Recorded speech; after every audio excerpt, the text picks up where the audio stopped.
नमस्कार साथियों, जय हिंद। दोस्तों, किसी भी देश के सच्चे नागरिक या फिर राष्ट्रभक्त की पहचान की बात करें तो उसकी पहचान ऐसे की जा सकती है कि वो खुद से पहले, स्वयं से पहले अपने देश या अपने राष्ट्र के बारे में सोचता है।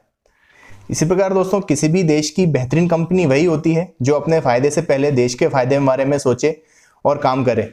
ऐसी कंपनियों के दम पर ही किसी भी देश की आर्थिक स्थिति मजबूत होती है। भारत की भी कुछ कंपनियां ऐसी हैं जिन्होंने न केवल अपना नाम बनाया है पूरे वर्ल्ड में, बल्कि भारत की आर्थिक स्थिति को भी संभाल रखा है। तो आज की वीडियो में दोस्तों हम ऐसी 5 कंपनियों के बारे में बात करेंगे जिन्होंने हर कदम पर देश का साथ दिया है। तो आइए स्टार्ट करते हैं। सबसे पहला है टाटा समूह, टाटा ग्रुप। टाटा समूह दोस्तों, इसके संस्थापक जमशेदजी टाटा इंडियन इंडस्ट्री के पिता के रूप में जाने जाते हैं। 1870 के दशक में एक कपड़ा मिल के साथ अपनी उद्यमशीलता की यात्रा शुरू करने वाले जमशेदजी टाटा के विजन ने भारत में स्टील और पावर इंडस्ट्री को मोटिवेट किया, तकनीकी शिक्षा की नींव रखी और देश को औद्योगिक राष्ट्रों की श्रेणी में शामिल करने में अपना योगदान दिया। जमशेदजी टाटा द्वारा देश की उन्नति के लिए स्थापित किया गया टाटा समूह या टाटा ग्रुप वर्तमान में विश्व स्तर पर 10 इंडस्ट्रीज में कुल 31 कंपनियां चला रहा है।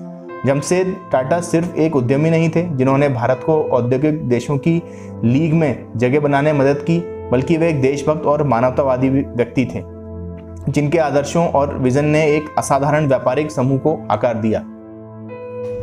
महिंद्रा एंड महिंद्रा। दोस्तों, देश के बंटवारे के बाद भारत की आर्थिक स्थिति चिंता का विषय थी। आर्थिक स्तर पर भारत को कुछ ऐसी मजबूती चाहिए थी जो उसे इतने बड़े देश की जिम्मेदारी संभालने की हिम्मत दे सके।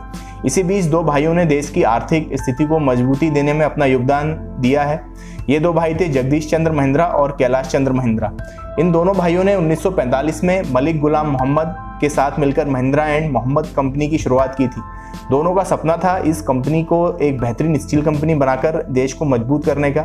लेकिन इसी बीच 47 में देश का बंटवारा हो जाता है और देश के साथ कंपनी के हिंदू मुसलमान दोस्त भी बढ़ गए। पाकिस्तान बनने के साथ ही मलिक गुलाम मोहम्मद ने पाकिस्तान चले गए और वहां के पहले वित्त मंत्री और फिर पाकिस्तान के तीसरे गवर्नर जनरल बने। मुश्किल तो थी, लेकिन इसके बावजूद महिंद्रा बंधुओं ने अपनी हिम्मत बनाए रखी और कंपनी को आगे बढ़ाने का फैसला लिया। आज महिंद्रा एंड महिंद्रा ग्रुप की कुल संपत्ति 22 बिलियन है। इस ग्रुप का कारोबार आज 100 से अधिक देशों में फैला हुआ है। 150 कंपनियों के साथ महिंद्रा एंड महिंद्रा ग्रुप ने न केवल देश की आर्थिक स्थिति को सहारा दिया है, बल्कि 2.5 लाख से ज्यादा लोगों को रोजगार भी दिया है। Calcutta chemical company. भारतीय उद्यमी और कलकत्ता केमिकल कंपनी के मालिक खगेंद्र चंद्र दास, इनका नाम दोस्तों आपने बहुत ही कम सुना होगा। इनके नेतृत्व में उनकी कंपनी ने बहुत से प्रसिद्ध स्वदेशी प्रोडक्ट बनाए हैं। इन सब में मार्गो के प्रोडक्ट्स ने खूब प्रसिद्धि प्राप्त की। बंगाल के एक संपन्न वैद्य परिवार में जन्मे खगेंद्र चंद्र दास के पिता राय बहादुर तारक चंद्र दास एक न्यायाधीश। अगला है दोस्तों ओबरॉय होटल्स। मात्र 6 महीने की उम्र में अपने पिता को खोने के बाद मोहन सिंह ओबरॉय को उनकी मां ने बड़ी मुश्किल से पाला। पढ़ाई पूरी होने के साथ ही मोहन सिंह ने नौकरी के लिए दरवाजा खटखटाने शुरू कर दिए, लेकिन उनकी किस्मत का दरवाजा कहीं नहीं खुला। एक जूता बनाने वाली फैक्ट्री में मजदूरी भी की, लेकिन वो फैक्ट्री भी बंद हो गई। समय बीतता गया मगर जीवन में कोई सुधार नहीं आया। दोस्तों, इसी बीच किस्मत उन्हें शिमला ले गई। जाने से पहले उनकी मां ने उन्हें 25 रुपये दिए थे, जिसके दम पर वह शिमला पहुंचे। यहाँ उन्हें 40 रुपये महीने पर एक होटल में क्लर्क की नौकरी मिल गई।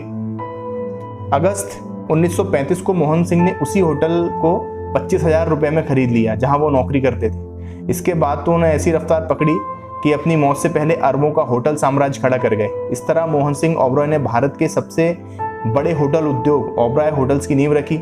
ओबरॉय होटल्स आज न केवल एक बड़ा नाम है, बल्कि देश की उन्नति में आर्थिक रूप से योगदान करने वाली कंपनी भी बनी। अगला है दोस्तों डाबर। डाबर की शुरुआत 1884 में कलकत्ता के एक आयुर्वेदिक डॉक्टर एस.के. बर्मन ने की थी।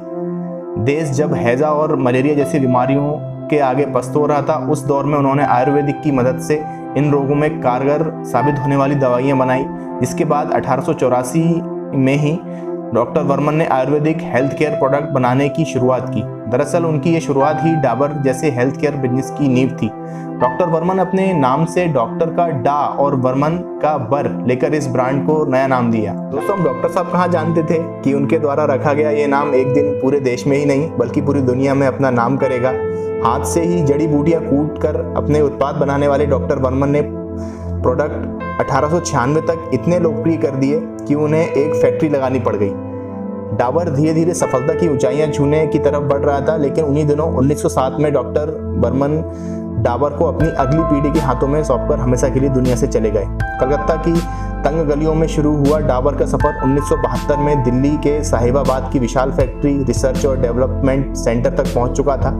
आज के समय बर्मन परिवार की टोटल नेटवर्थ 11.8 बिलियन डॉलर हो गई है। इसके साथ ही डॉक्टर बर्मन के डाबर ने देश में पहला हेल्थ केयर व्यापार दिया है, जिसके बाद स्वदेशी सामान पर लोगों का विश्वास और मजबूत हुआ है।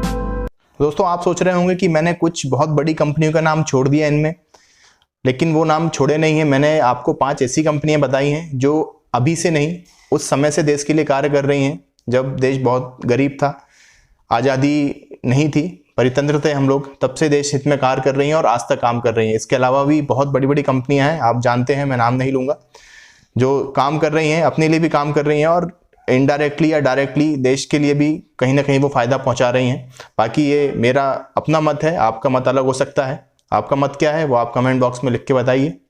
आज के लिए इतना ही, धन्यवाद, जय हिंद।